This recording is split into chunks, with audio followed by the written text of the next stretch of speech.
अटल आडवाणी के दौर की बीजेपी में कई ऐसे शत्रप तैयार हुए जिनका सरकार चलाने का अपना स्टाइल था, जो कुछ मुद्दों पर बहुत मुखर तरीके से आला कमान के सामने खड़े हो जाते थे, चाहे वो राजस्थान के भैरव सिंह शेखावत रहे हों या वसुंधरा राजे सिंधिया, मध्य प्रदेश की उमा भारती रही हो या फिर यूपी में कल्याण सिंह, छत्तीसगढ़ में रमन सिंह हो या फिर गुजरात के मुख्यमंत्री रहते नरेंद्र मोदी।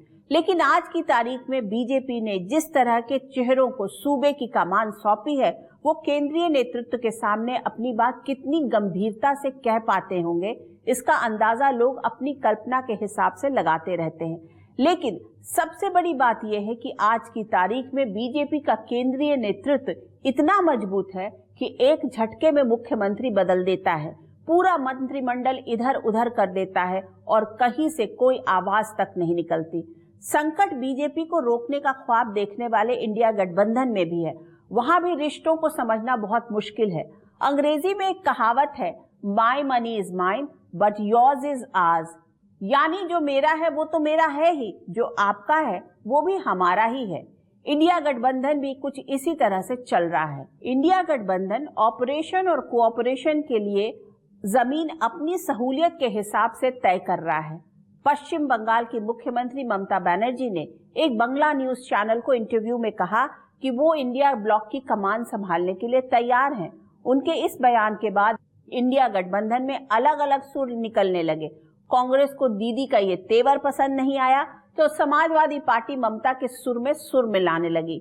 इसी तरह इंडिया गठबंधन में साझेदार आम आदमी पार्टी और कांग्रेस के बीच रिश्ता भी बहुत उलझा हुआ है।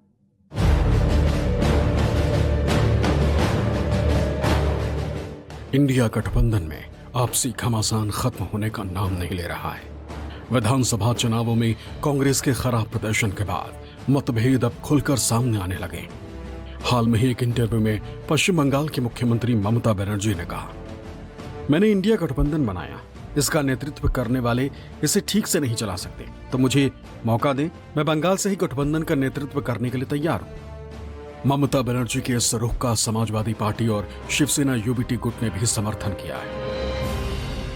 हम लोगों का उनके प्रति समर्थन सहयोग हमेशा रहता है। अगर इंडिया गठबंधन के सारे घटकों में राय बनती है तो समाजवादी पार्टी को कोई समस्या नहीं होगी। हम ममता जी की ये राय हमें मालूम है। हम सब चाहते हैं कि ममता जी इंडिया ब्लॉक की प्रमुख घटक रहे, हमारे साथ रहे। जितने मेंबर्स हैं इंडिया के, ये फैसला सब एक साथ मिलके करेंगे कि कौन इसको चलाने का काम करेगा, कौन कन्वीनर होगा, अगर कोई चेयरमैन बनना है तो कौन चेयरमैन बनेगा। हजारों ख्वाहिशें ऐसी कि हर ख्वाहिश पे दम निकले। ये तो हर एक की ख्वाहिश हो सकती है कि मैं ही उसका चेयरपर्सन बनूं और मैं ही उसे चलाऊं, लेकिन ये संभव नहीं है। ऐसे में सवाल ये भी उठ रहा है कि क्या इंडिया गठबंधन के भीतर ही कांग्रेस को किनारे लगाने की स्क्रिप्ट तैयार हो चुकी है, क्योंकि अडानी के मुद्दे पर सपा और टीएमसी का रुख अलग रहा है। संभल मुद्दे पर भी समाजवादी पार्टी के निशाने पर कांग्रेस रही। इंडिया गठबंधन में नेतृत्व के मुद्दे पर अब सवाल उठने लगे। गठबंधन देश में, हमारे देश में जितने भी राजनीतिक गठबंधन बनते हैं वो सत्ता के लिए बनते हैं, विपक्ष में बैठने के लिए कोई गठबंधन नहीं होता है।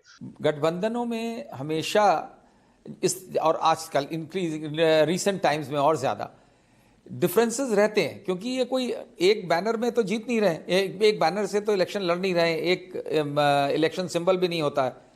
सब अपनी अपनी पार्टीज अपनी अपनी एंटिटी बनाए रखना चाहती हैं, तो ये भी सोच के चलना चाहिए कि ये डिफरेंसेस रहेंगे।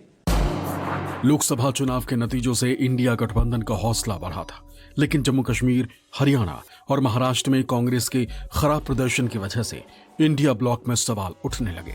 अरविंद केजरीवाल ने हाल ही में दिल्ली में अकेले चुनाव लड़ने का ऐलान कर दिया। दिल्ली में कोई गठबंधन नहीं होगा।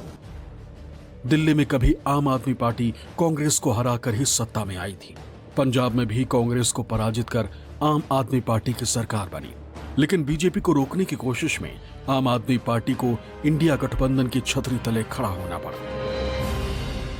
आम आदमी पार्टी जो है वो कांग्रेस को जमने नहीं देना चाहती और उनको पता चल गया कि कांग्रेस के पास दिल्ली में केवल अल्पसंख्यक समुदाय का वोट है, तो वो अल्पसंख्यक समुदाय से एक तरीके का संवाद के रूप में कहना चाहती है कि आप कांग्रेस को वोट देके क्यों अपना वोट खराब करेंगे, आप हमें दीजिए, हम भाजपा को हराने में सक्षम हैं। और ये कांग्रेस के लिए एक बहुत बुरी खबर है। ऐसे में आम आदमी पार्टी और कांग्रेस के रिश्ते में कभी एक दूसरे के खिलाफ ऑपरेशन तो कभी कॉपरेशन दोनों साथ साथ आगे बढ़े।